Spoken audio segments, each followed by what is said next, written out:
Six unit में sixth model में we will discuss profession and professionalism. Profession में रहने के लिए फॉर द प्रोफेशन आप ये समझा जाता है कि वो ऐसा काम है जिसके थ्रू बंदा सोशल सर्विस भी करता है लेकिन अपने लिविंग के लिए अर्निंग भी करता है, वो एक प्रोफेशन को समझा जाता है। मसलन profession means a job or an occupation that helps a person earn his living. That main criteria is of profession involves the following. क्या क्या उसमें प्रोफेशन के क्राइटेरिया क्या क्या? Advance expertise. एडवांस एक्सपर्टीज का मतलब यहाँ ये बनेगा कि एक होती है बेसिक नॉलेज और दूसरी होती है जिसको हम कहते हैं कि सिंपल और लोअर ऑर्डर स्किल्स और हायर ऑर्डर स्किल्स। तो प्रोफेशनल को प्रोफेशन के लिए हायर ऑर्डर स्किल्स की ज़रूरत पड़ती है कि मसलन आपको रीजनिंग आनी चाहिए, मसलन आप किसी चीज़ का तज्जिया कर सकें। ये नहीं है कि ज़रूरी आप कि जो आपकी चीज़ मेमोरी में है वो चीज़ आप बताते जाएं, वो होता है लोअर ऑर्डर स्किल्स। तो प्रोफेशन के लिए एडवांस एक्सपर्टीज़ होनी चाहिए कि with the passage of time उसमें एडवांस लेवल पे नॉलेज होनी चाहिए। और सेल्फ रेगुलेशन के जो जो कानून और कवायद कोई जो सिस्टम दे रहा है, सिस्टम का मतलब स्टेट का कानून, इदारे का कानून, रेगुलेटिंग बॉडी का कानून जिसको आप काउंसिल कहते हैं, एक्रीडिटेशन काउंसिल कहते हैं, वो अपने अपने अपने उसके सिस्टम में रहने के लिए अपने मिजाज का हिस्सा बना दे। पब्लिक गुड, एनी ऑक्यूपेशन सर्व सम पब्लिक गुड। आप कोई भी काम करते हैं तो सोसाइटी का किसी न किसी हवाले से आप खिदमत कर रहे हैं, उसमें bye maintaining high ethical standards through out the profession.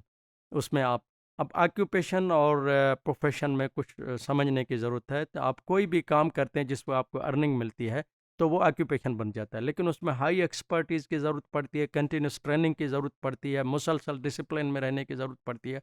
उसमें हम इस मॉड्यूल में हम डिस्कस करेंगे कि फर्दर कंडीशंस क्या है। तो वो आप किसी न किसी हवाले से प्रोफेशन में कोई खिदमत कर रहे हैं सोसाइटी की। प्रोफेशनलिज्म, और ये प्रोफेशन हो गया। तो प्रोफेशनलिज्म क्या हुआ? Professionalism covers comprehensively all areas of practice of a particular profession. मसलन मैं अगर मैं इंजीनियर हूँ तो उसके ऑल एरियाज, उसके बुनियादी जो ज़रूरतें हैं कि इंजीनियर का बिहेवियर, इंजीनियर की नॉलेज, इंजीनियर की डिसिप्लिन वगैरह, वो सब एरियाज़ की उसको ज़रूरत पड़ेगी। इट रिक्वायर्स फर्दर मोर, अगर हम देखें तो it requires skills and responsibilities involve in मसलन इंजीनियरिंग प्रोफेशन। जैसे मैंने अभी मिसाल दी है, professionalism implies a certain set of attitudes.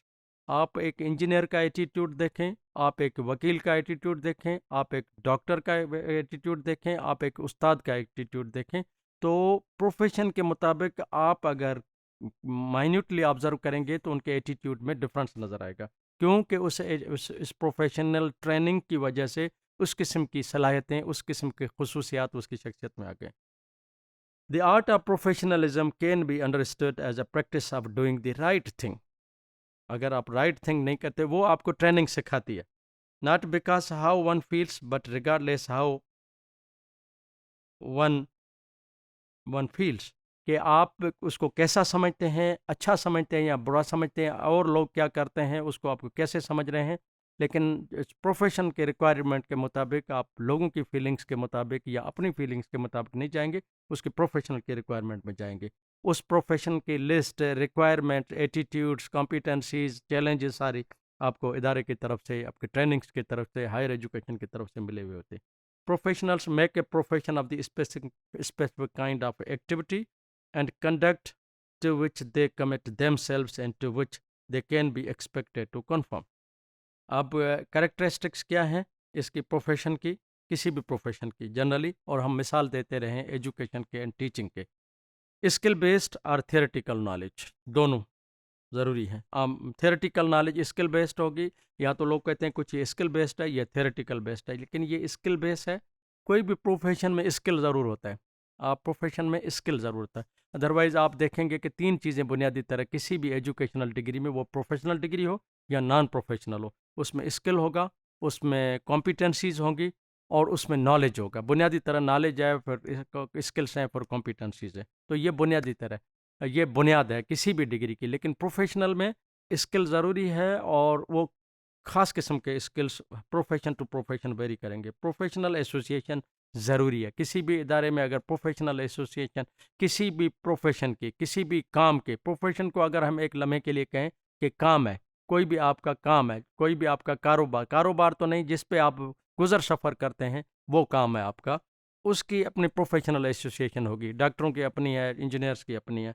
इसी तरह एजुकेशन की प्रोफेशनल एसोसिएशन है। हमारे सिस्टम में national accreditation council for the teacher education, तो वो एक वेल एस्टेब्लिश्ड एक्रीडिटेशन काउंसिल है, जिसको आप प्रोफेशनल एसोसिएशन भी कह सकते हैं। अदरवाइज़ ये डायरेक्ट कोई प्रोफेशनल एसोसिएशन नहीं है, लेकिन एक्रीडिटेशन काउंसिल है, वो in one way professional association का काम करते हैं।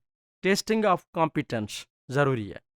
आप वक्त के साथ साथ उसकी कॉम्पिटेंस की ट्रेनिंग होती रहती है, टेस्टिंग होती रहती है। इंस्टीट्यूशनल ट्रेनिंग किसी भी प्रोफेशन में इदारा ट्रेनिंग कराता रहता है। आप टीचर्स देखें, हर सूबे में हम देखें पाकिस्तान के हवाले से कि आपको टीचर्स की ट्रेनिंग हर इदारा कराता रहता है, चाहे वो स्कूल कराए या वो डिस्ट्रिक्ट और मैनेजमेंट, डिस्ट्रिक्ट गवर्नमेंट, डिस्ट्रिक्ट का जो सिस्टम है उस लेवल पे हो, या स्टेट प्रोविंस के लेवल पे हो, तो ये इदारा ज़रूर ट्रेनिंग कराता है। लाइसेंस्ड प्रैक्टिशनर्स, ये लाइसेंस प्रैक्टिशनर का मतलब है कि आप कोई भी काम करें, ये लाइसेंसिंग हर प्रोफेशन में ज़रूरी होती है। मेडिकल में लाइसेंसिंग, इंजीनियरिंग में लाइसेंसिंग, जैसे लॉयर्स की लाइसेंसिंग बार काउंसिल देती है। इसी तरह एजुकेशन, क्योंकि हम एजुकेशन का ये आर्गूमेंट इस्टेब्लिश कर रहे हैं कि टीचिंग इज़ अ प्रोफेशन, तो क्या इस टीचिंग की भी लाइसेंसिंग है? दुनिया के एडवांस कंट्रीज़ में है, पाकिस्तान में अभी तक नहीं है, लेकिन इस पर काम हो रहा है। वर्क ऑटोनॉमी, टीचर जब क्लास में जाता है, हम सब इस चीज़ को समझते हैं कि टीचर को ऑटोनॉमी होती है कि क्लास में किस तरीके से पढ़ाता है। आपको कंटेंट तो, मवाद तो, टेक्स्ट बुक तो स्पेसिफाई मिला हुआ होता है, लेकिन उसको टीचर कैसे पेश करता है, स्टूडेंट में कैसे ट्रांसफ़र करता है, वो ऑटोनॉमी होती है। Code of professional ethics and conduct, her profession का अपना प्रोफेशनल कोड है, आप उसको फॉलो करेंगे। मसलन किस किस्म का लिबास होना चाहिए, किस किस्म को आपको बिहेव करना चाहिए, एक अजनबी से कैसे चलना है, स्टूडेंट से कैसे डील करना है, अपने साथी टीचर से कैसे डील करना है, तो वो हर प्रोफेशन का कोड होता है।